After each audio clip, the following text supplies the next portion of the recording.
తిరుమల తిరుపతి దేవస్థానం పాలక మండలి సమావేశం కొనసాగుతోంది. 80 అంశాల అజెండాపై పాలక మండలిలో చర్చ జరుగుతోంది. గత ప్రభుత్వ హయాంలోని పాలక మండలి తీసుకున్న పలు వివాదాస్పద నిర్ణయాలపై టీటీడీ బోర్డు సభ్యులు సమీక్షించనున్నారు.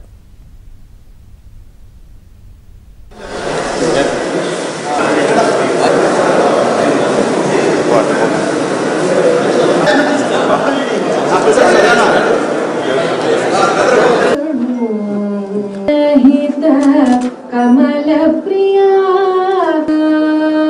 कमला सती मुख कमला कमलेक्षण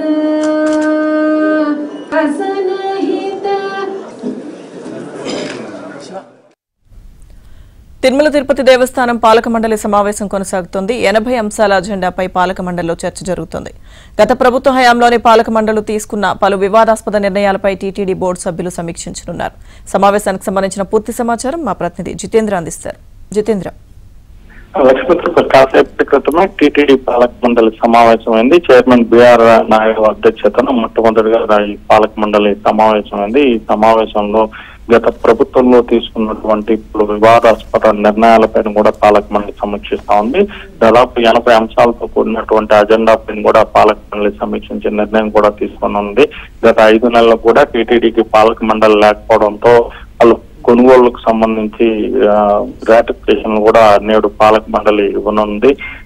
దాంతో పాటు రాబోయే రోజుల్లో శ్రీవారి ప్రసాదాల తయారీతో పాటు అన్న ప్రసాదాల తయారీకి కూడా కావాల్సినటువంటి ముడి సరుకులు కొనుగోలు కూడా పాలక మండలి ఆమోదం తెలపనుంది. మరోవైపు తిరుమలలో తిరుపతి దేవస్థానంలో పనిచేస్తున్నటువంటి అన్యమత ఉద్యోగస్తులపై ఇప్పటికే టీటీడీ చైర్మన్ పలుసార్లు కూడా టీటీడీలో అన్నమత ఉద్యోగస్తులు పనిచేయకూడదని చెప్పి కూడా చెప్పినటువంటి నేపథ్యంలో ఎంతమంది అన్నమత ఉద్యోగస్తులు టీటీడీలో పనిచేస్తున్నారన్న డేటాను కూడా నేడు పాలక మండలి సమావేశంలో అధికారులు బోర్డు ముందు ఉంచనున్నారు. దీనిపై కూడా పాలక మండలి చర్చించే కీలక నిర్ణయం కూడా తీసుకోనుంది. మరోవైపు తిరుమలకు వచ్చేటటువంటి రాజకీయ నాయకులు తిరుమలలో రాజకీయాలు మాట్లాడకుండా కూడా నేడు జరుగుతున్నటువంటి పాలక మండలి సమావేశంలో కీలక నిర్ణయం కూడా తీసుకున్నారు. ఎవరైనా రాబోయే రోజుల్లో తిరుమలలో రాజకీయ సంబంధించిన వంటి వ్యాఖ్యలు చేస్తే వారిపై కేసులు కూడా నమోదు చేసే విధంగా కూడా నేటి సమావేశంలో కీలక నిర్ణయాన్ని కూడా తీసుకున్నట్టు కూడా తెలుస్తా ఉంది. అదేవిధంగా